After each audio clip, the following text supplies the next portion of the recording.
E3 killed E3, says Summer Game Fest Jeff Keighley. Hmm.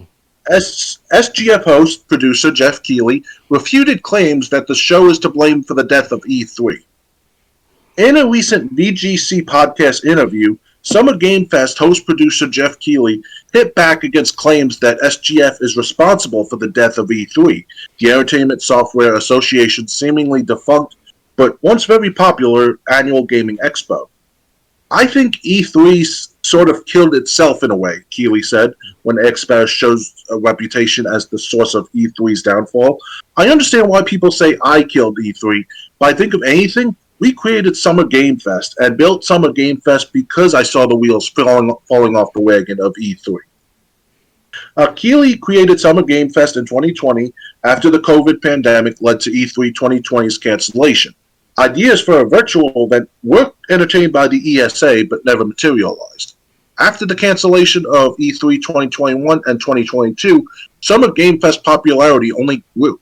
As a live streamed online showcase from the start, SGF had managed to put together a safe, functional gaming showcase that was more accessible to the general public than E3 had historically been. E3 was part of my life since I was a 15-year-old kid, Keeley said on the podcast, making it clear he had no ill will towards the event or the organization behind it. From the first E3 in 1995, I went to every show. I loved it, and it defined my summer. Keeley also made clear that he was sad to hear of E3's late fate, especially after the 2023 show's recent cancellation was announced. E3 was so exciting to me, and it was heartbreaking to see that start to fall apart, Keeley shared. I think they have a relevancy problem. And then they also had a participation problem over the final years. Though E3 hasn't officially nixed plans for a potential 2024 showcase, it's beginning to look less and less likely, especially as more publishers and developers imitate Nintendo's popular Nintendo Direct Showcase, which provide a closer look at upcoming games to players and press members alike. Sony and Xbox have followed in Nintendo's footsteps, creating their own respective showcase and giving each publisher a bit more control over what the public sees. Microsoft will be hosting two this weekend with the Xbox Game Showcase and Starfield Direct. Because of this, it seems that regardless of SGF's existence, E3's downfall left a power vacuum that would have been filled one way or another. SGF just happened to get there first. Without SGF, things could have arguably gone much worse for the world of gaming showcases. Yeah, I think the question is, if we didn't do Summer Game Fest, what would happen, Keeley said. I think things would have just kind of really splintered apart this summer. And Summer Game Fest started at 3 p.m. Eastern on June 8th, which was a little over a week ago. So, what do you agree with what Jeff Keighley said about E3 killing itself due to relevancy? I wouldn't say kill itself entirely. It's part of it, yes, but it's just basically the trends happening, if you want to call it like that. I like they call it, where the pandemic kind of shifted everything from in person, in relevancy to like constant the daily grind on the streets type of matter. Like you gotta go here, you gotta go there. Now we have the internet. You don't have to go to too many places at all at this rate because everything can be online. With sort of content and entertainment, uh, news and information. So it's a mixture of everything going on with it, that E3 basically is like go the way of like let's say Blockbuster at this rate, and because Blockbuster was relevant in the 1990s and earlier for how many decades? It was the go-to for movies and TV shows and demo discs of like certain games and other entertainment. And now it's like E3 is kind of in that position as well, where it's like, what's the point of going to E3's event? Where at one point E3 is for like the insider people, like the ones that are into making the games, into programming, marketing. It was like an inner circle of events, not for the public necessarily. Yes, it's been broadcasted by Xbox's E3 conference for how many years on Xbox's systems and PlayStation systems as well, I bet, and on YouTube as well, especially.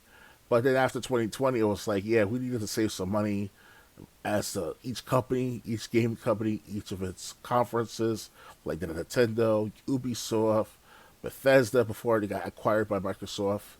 So it was like, it was meant to be. So Yeah, I think not so much relevancy, but I think the pandemic basically killed E3 because E3 was basically hanging on by a thread. Say let's go back to 2020 and say the pandemic did not happen. right, Who's to say E3 wouldn't have been suffering the same fate 5, 10 years from now, if not sooner? yeah, You know, so I think if anything, the pandemic spread up the death of E3 or at least putting E3 on life support.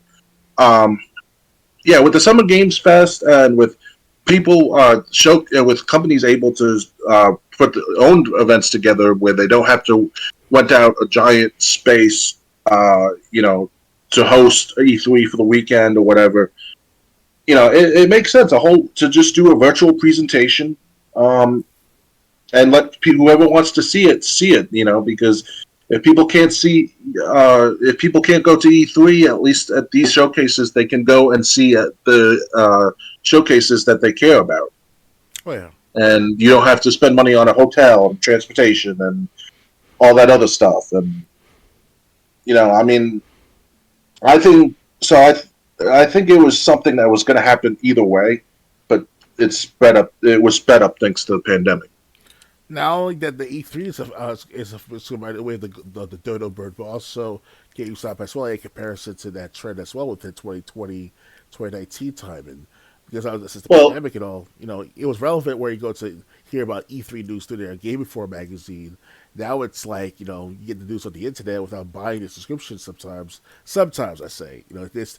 Game Inform does have some good stuff to look at, but at this rate, though, instead of being monthly magazines, like every 2 months, 3 months, if not 4 months, depending upon how often you subscribe for how often subscription with these magazines in the casing. Because I have the newest one, Diablo 4, as you can see on here. This is from the other issue 355. So I was just read this magazine. It's been about 2 weeks I got this magazine. But it's just that I don't have to always go on the internet to find things. At the same time, it is what it is. The majority of the populace out there, the ones who are younger, they're more into the quick fixes, the quick videos of TikTok, and also E3 is just basically like a show for 40, 35 plus year olds. In a sense. yeah. Yeah, so I mean, E3. If you were going to E3, you weren't going to E3 just for the gaming convention. You were going for the convention experience. Mm-hmm. Um, for people who just want to sit back and find out what's happening with their favorite developers, why not do it from the comfort of your own home? Oh yeah. So, yeah. But to mention GameStop, they had their own problems. The really death nail was when they started selling bootleg retro video games because the people bringing in these retro video games couldn't tell the difference between a real and a fake. Mm-hmm. I mean, they had a Conker's Bad Fur Day with a red cartridge on N64.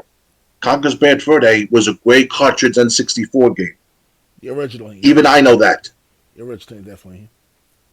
The only red cartridges on N64 were either Jeremy McGrath Supercross or All Star Baseball. So, Oh yeah. um, that's what killed GameStop in a related matter. Because if GameStop had taught people how to spot fakes, then maybe the retro game market would have saved GameStop. Because yeah, true, you can order a say WWF No Mercy from eBay, pay $50, and wait 2 weeks for it to get to your home, or you can just go to GameStop, buy it, and take it home with you. You know, if so, it's just people tried to scam GameStop. That uh, GameStop was like Mr. Magoo in the world of retro video games, and they got taken advantage of until they said, "Screw it, kill this project." Mm-hmm. Interesting. I still remember the stories like years ago about like how fake games were basically being sold, and it wasn't just one or two here or there. It was like almost an every week occurrence when GameStop was accepting retro games. So Yeah. If we also add to another factor too, the fact that E3 at one point. I don't know. It sounds like a conspiracy theory I'm coming up with. Maybe back in the 2000s, that was the last decade of like the full experience, in person experience of gaming. Like whether it's from the conventions to to demo disc to certain wiring you need, certain devices you need to connect this to your certain devices, whatever.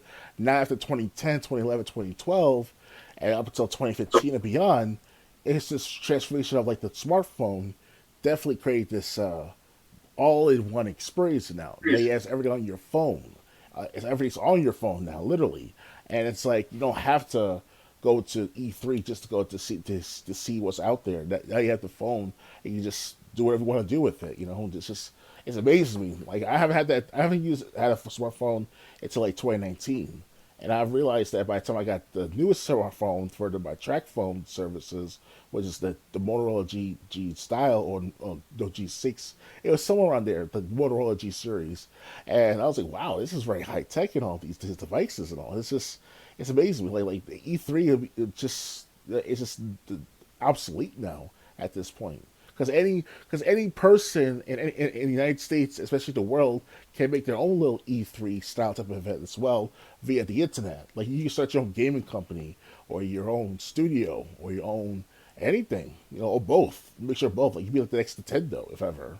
So it's all up to the person, the businessmen, the investors, even especially the developers. So yeah. Yeah. So that's so I think E3. Bottom line, E3 was basically on life support. Just no one knew it yet until the pandemic happened. Definitely. Ready to move on? Oh, yeah, it's gonna be interesting to see how gaming's gonna be for the next 10 to 20 years from now. Yeah, but instead you're probably gonna have what I think is gonna happen. You're gonna have like all these little showcases start, happening. Xbox has theirs, Nintendo has theirs, Bethesda has their, well, not Bethesda, but At one point, it was Bethesda. at one point they had theirs. You'll have one by Xbox, one by Nintendo, one by Sony, one by Ubisoft, and basically they're all gonna try to be the next E3. Oh yeah. You know, take concentrating on what works, but try to become bigger than Mm-hmm. the rest. Ready to move on? And about GF Kelly before we go, GF Kelly, that he's the host as well as regulator of the Game Awards show that happens every December, right? Yep. Okay, I remember that moment that from the last Game Awards show at the very end with that kid on stage saying about Bill Clinton and the rabbi and stuff. That was funny. I missed that. Yeah, you have to. It should be on YouTube somewhere. It was crazy. Like I mean, I wasn't processing it well. I was like, "Who is this kid on TV saying this shit?" And all of a sudden, like 5 minutes later, I'm like, what did I just watch at the end? He came in so smoothly on the stage with those guys, the developers and all.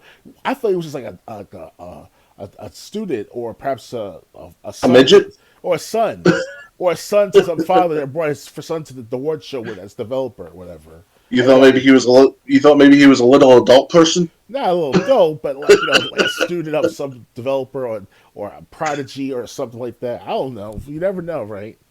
Yeah. So I'm sure they have them out there where they have like these 12-year-olds making like game sets from scratch for no problem, or have a team of other 12-year-olds do the same thing, but they're more advanced than the 30, 40, if not 60-year-olds like Miyamoto of Nintendo and all. So, you know, that's what I'm Yeah. thinking of. So, okay, that's all I have to Well, say. I'm more familiar with Jeff Keighley. Spike TV used to have game. Well, they first called it Game Head, and then they called it Game Trailers. Jeff Keighley was the host. Like one episode of Gamehead I really remember is when they were showcasing the first Family Guy video game for PlayStation 2. Okay. They had and Jeff Keighley was host, but they had the Adam West. They had the guy who played I think Chris. They had Seth Green who played I think Chris's voice, and the woman who played Meg's voice. But it was mostly Jeff Keighley and Adam West the whole time. Okay. Rest in peace, And they were Adam West. showcasing different levels from like different like the first few levels of the new Family Guy video game that was coming out for PS2 at the time. that's the episode of Gamehead and Game Trailers I remember the most. That's how I remember Jeff Keighley. It was a tradition. I forget when it was on, but like every night was like uh, every week, whatever night it aired, like at 11 p.m. or midnight, whatever.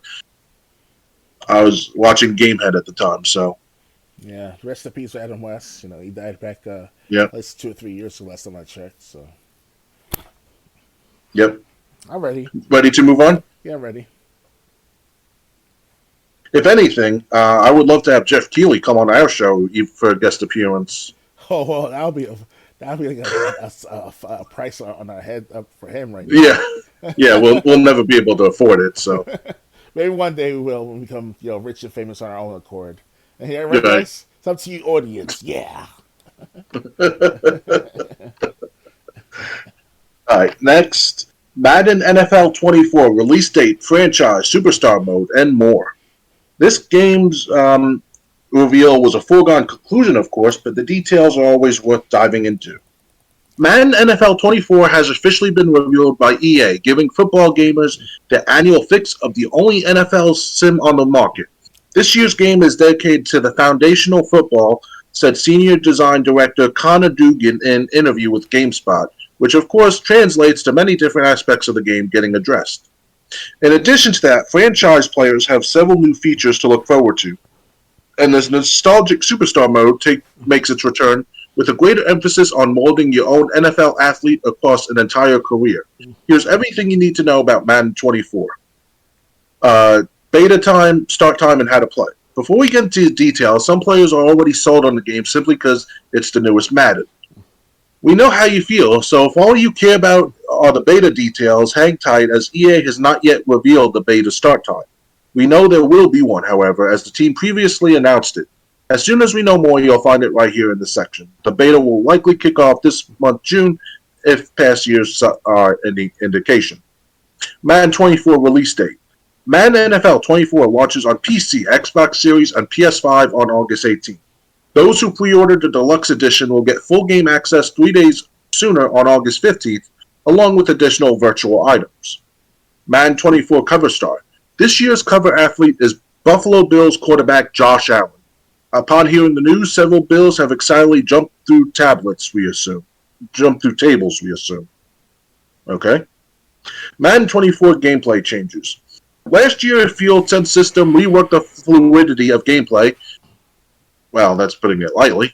And this year's game seeks to expand on that with tweaks to wide receivers who will do a better job of catching the ball in stride, like on passes using the skill-based passing system. This should make it so receivers don't need to slow down to make a well-placed catch.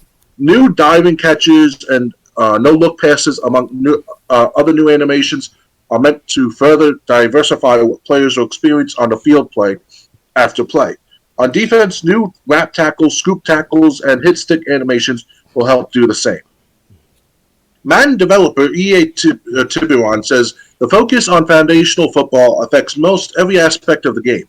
New blocking logic, which EA calls the tactical blocking system, is said to allow linemen to identify blocking assignments more intelligently.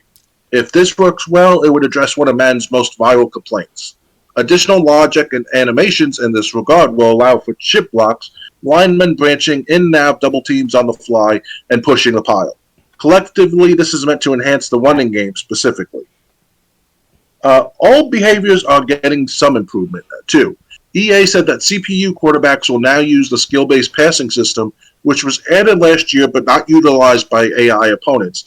And defensive backs will now react more quickly to balls they can see, such as on slants and crossing patterns. Inversely, they will react more slowly to balls behind their backs. In total, this is meant to increase the number of breakups and interceptions on those hard-to-cover cut patterns, while also lowering the number of times DBs seem to have a sixth sense for the ball when their back is to the play. Fumble animations have also been added in an effort to create more realistic pile-ups, as well as a new scoop and score animations. Onside kicks have also received new bouncing ball physics, which may make them more winnable for the kicking team, although hopefully they remain as low percentage of play as they are in real life. An oddity among the game's major bullet points new features is what EA is calling sapient technology. Dugan told me it represents the team's rework of the player skeleton system, something he added that hasn't been done in years because it's such a big undertaking. With the skeletal overhaul, Dugan said, you can see more differentiations in terms of player size, athleticism, and then the advantage is that this skeleton, now that it has better proportions, it makes our animations look a lot smoother. It sounds as though this is more than a cosmetic alteration, and I'm eager to get my hands on the game and try it for myself. I can't say the same for me. Um, Field Sense definitely improved animations and fluidity of movement last year, and it sounds like Sapien will further enhance the part of the game provided all goes well as the team intends. For the first time in the series, Madden will allow for crossplay, though there are a few wrinkles to the that to be aware of. We broke down this further in the Madden crossplay guide. Franchise mode and changes and new features. For some players, the only mode that matters is franchise. EA has been touting the addition of new commissioner tools for a while now, and the change coming to Madden 24 were curated with the help of the community. Commissioners will now be able to tweak the relationship between age and XP. Currently, younger players need much less XP to earn skill points, and those milestones increase a player's age, but these specifics will now be customizable. Regression sliders will also be changeable, giving a commish the ability to fine-tune the age at which players start to lose a step or two. They will also be able to turn off M factors, the game's way of simulating home field advantage and momentum that was added a few years ago but hasn't always been enjoyed by the community. A maddening, no pun intended, current feature, which honestly thought was a bug, has been the way the game reorders your depth chart whenever you'd make a roster move, such as signing or releasing a player. That now has its own toggle, as you can make moves without resetting your depth chart to the game's default expectations each time. Contract restructuring arrives this year in the form of reducing a player's salary to the league minimum and spreading out the difference to the player's bonus money across remaining years.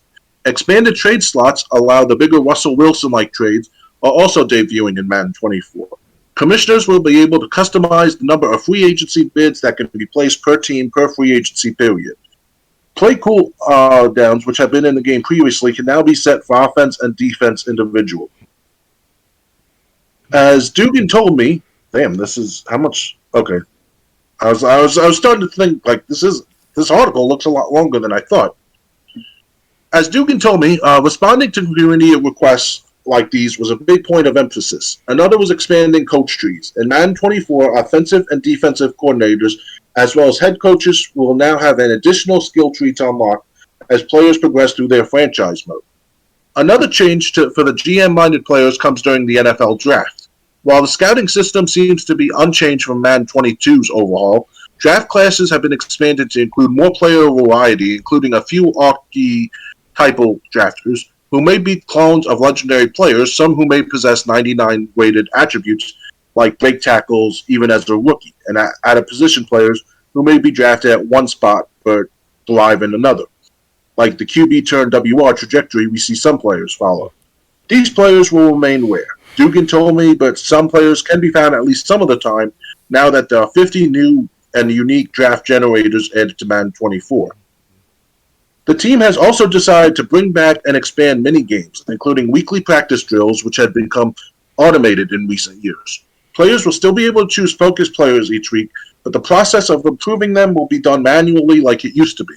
Additionally, training camp has been added to the game, giving franchise players more activities to do between regular seasons. Lastly, for players who prefer to move their teams and start fresh in a new city with a new team name and jerseys to match, 32 new fake franchises have been added to the game as options when you're packing up and heading out of town for new horizons. For such fantasy-minded players, a snake draft option has been added to fantasy drafts, finally mirroring the popular draft method of fantasy football players. And lastly, Madden 24 Superstar Mode returns. Face of the franchise is out for Madden 24, replaced with the mode that it itself once replaced. Superstar Mode is back, and Dugan told me that reverting to the name wasn't just for nostalgia, though that was part of it too. For the last couple of years, we looked at Face of the franchise, like, what can it really be? And we were like, well, it can be a modernized version of Superstar, Dugan said, and we felt like we want to switch the name, but we don't want to switch it until it's right. Players will create that superstar, perform combined skills, which in turn affect their draft status. Once you're on a team, a moment to moment grading system will provide more feedback in every game in a way that sounds similar to NBA 2K's My Player grading system. If you're throwing into coverage, or if you're a DB and you're not covering a guy, you get that moment to moment feedback, Dugan told me. New tailored abilities sound a lot like NBA 2K's popular badge system, and players can take their superstar in Superstar Showdown, a revamp of the yard for three versus three or six versus six games against other players online. Um, what do you think of Madden 24? Do you even care? I haven't really owned any Madden games or play any Madden games at home or with friends since like the early 2000s, to be honest with you. So it's like, because ever since Madden, because I hear bad things about Madden since 2010, 2011, since then. And every year since 2011, 2010 especially, uh, it was the same recycled mode, same recycled uh, events. And the worst part of it was the microtransactions, where we get to pay for in order to build up your team, build up your character, your football player, etc., etc. And I'm like, wait a second, was this for free back during the 2000s, back with like Madden 2005 and Madden 2000 and stuff like that for the Dreamcast and for PlayStation 2, PlayStation 3? Like during those times, those are the best times of the Madden games or sports game, any sports game to be honest with myself. And I can, so one person can attest this. He's a public figure. Everyone knows about the name of Angry Joe. And every year since 2013, 2014, I didn't see every single Madden movie he did, but for the last two or three Maddens, he was pissed off severely. Yeah, And I saw him covering Madden 24 himself. So yeah, he was like, this is the same thing. And I'm like, God damn, he's right. He's like the giver of the gaming community. You ever heard saw that movie before, The Giver? I read the book. Yeah, so to those who are out there that I'm well aware of the Giver is basically it's like a based on a book from God knows how long ago, and I never God knows how long ago. That narrows it down. yeah because I never heard of it until after high school. I never read the book, so I watched the movie back in 2015, 2014. So that was a good movie. So those it had Jeff Bridges in it as the star host, and basically it's about one guy out of like the entire society has all this knowledge and reasoning and emotional immaturity, you want to call it like that, that causes societal collapse or societal problems, whatever. And so the rest of society close off from that, all that knowledge, all that reason, all that um, free thinking, you want to call it like that. So Angry Joe's kind of like that in a sense where he's the giver of the gaming community, where he's showing you every single year for the last 5 years of how bad man has gotten. And it looks How bad bad. and how repetitive. Yes, and it gets worse and worse every year too. By if you watch this 2015 of Angry Joe, or actually 2018, give or take, right before the pandemic. But just the pandemic, it was like, what the hell, man? That's just ridiculous. That's pathetic. That's thank goodness I haven't bought any Madden games for the last 15 years, almost, if not ever. It's the last time I played a Madden game with friends was like at least since like 2004, 3 or 2, 2002, 2003 maybe. And since then I was like, I'm not into football like that or basketball. If they have a bowling game, for I care. I mean, that's or I play bowling the bowling game. But it's to the point where it's like, you know, the franchise, especially after this is what happened to last year with Madden being passed away and all, it's an insult. It was an insult to Yep. Madden's death and all during those last few years, and it's in the year of his death where they try to sell it, his name, his actual face on the name again, first time in almost a decade. It feels like it. So it's baffles me. It astonished me. The creators of Madden should be ashamed of themselves for doing all those microtransactions. It should be free part of the game and all. The only thing that they should do for like microtransactions, the skins, like the material design or of each team, whatever. That's about it. Other than that, you're telling people to buy, prop up their team during was it career mode or franchise mode. Like that's stupid. And people just eat it up no matter what every year for God knows how many years now. And thank God for our Uncle Joe for sharing his past transgressions and pain and suffering over the years too for showing this every year. and we have a record of it. And they should be ashamed of themselves, the makers. So Yeah, Madden 20, Angry Joe, I saw, like I said, I saw his video. He said the models look completely the same as Madden 23, which he even showed Madden 24, Madden 23 character models. They do look exactly the same. So I don't know what the skeletal technology, sapient technology, is really doing, if anything. mm-hmm. Um, the superstar, like the 3 versus 3, 6 versus 6, Angry Joe said no one likes that, but of course they're going to continue uh, trying to push that down people's throats.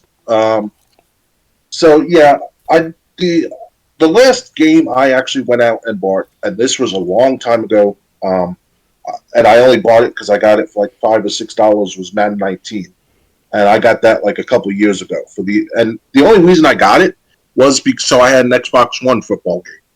Right. So it's not like I mean the only I did play I have to admit I played Madden 21 and 22 on Game Pass, but that's only because they were available on Game Pass. I have no problem going back to Madden 19 and playing the and I got Madden 10 for PlayStation 3. That I'll never be without those games because I have like 5 copies for PlayStation 3 over there. But well, they don't. No one buys them. It's Right. funny. Everyone buys the Xbox 360 Madden games, but not the PS3. Um, I wonder why. yeah. So yeah. So I mean, yeah. These Madden should be ashamed of itself. It's just another money grab.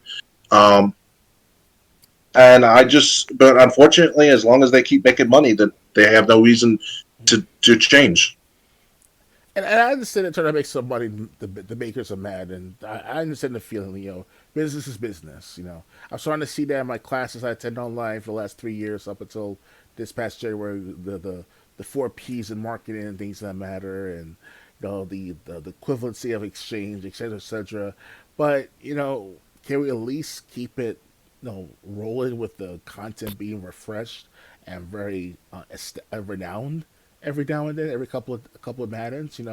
I said I don't repeat things over and over every year, but side to side. But can we can we at least have some sort of constant creativity flow in these games? And if I can see something distinct in the future Madden games, which Madden 24, which is not to happen right now, but the next Madden game and beyond, if they can make some sort of a you know different of a game to make appeal to me as a newcomer or first timer in decades now. It's been 15 years, like I said, I haven't played a Madden game, and it'd be an honor to see something different and buy that game for myself and play for hours like I do with Apex or with Halo, Devil May Cry.